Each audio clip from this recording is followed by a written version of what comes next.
Les députés sont nos relais avec les ministères. Ils sont au Parlement, ils assistent au vote des lois, ils assistent à la mise en place de tout ce que des gens qui sont enfermés entre quatre murs dans un bureau décident pour nous avant de le soumettre.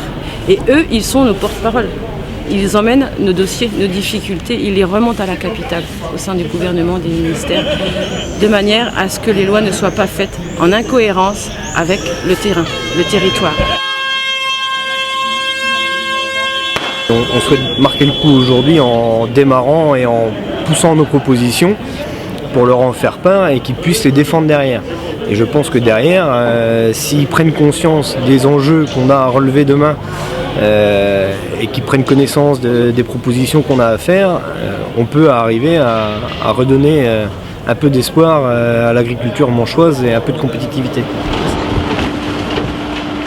Nous sommes la sécurité alimentaire de l'ensemble de notre pays, et pas que la Manche, mais les agriculteurs en général. Et dans la Manche, on a quasiment toutes les productions agricoles.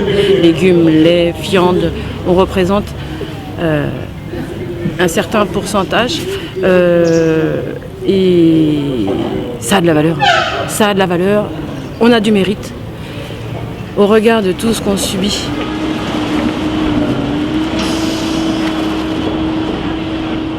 On répond à l'appel de la FNSEA concernant cette opération porte-voix, parce que évidemment ça fait quelques semaines, quelques mois qu'on ne nous a pas entendu beaucoup sur la place publique, et je crois que ça manquait un peu à la population manchoise, à la population saint-loise, et il faut qu'on leur rappelle quand même gentiment ce soir qu'on a un vrai problème qui perdure en agriculture.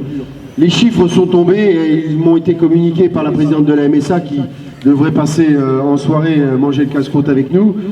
Aujourd'hui, 48% des éleveurs de la Manche sont à moins de 5 000 € de revenus déclarés au niveau des impôts. Et malgré ça, on entend encore l'administration fiscale mettre une pression supplémentaire. Il y a une façon de prévenir tout le monde, dire voilà, on est là, on est en colère, on souffre.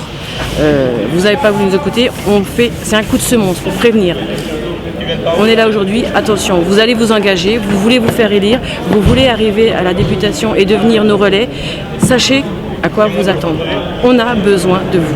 C'est une façon de dire aussi, voilà, on vient de vivre une élection présidentielle pour laquelle la campagne n'a pas soulevé le problème agricole.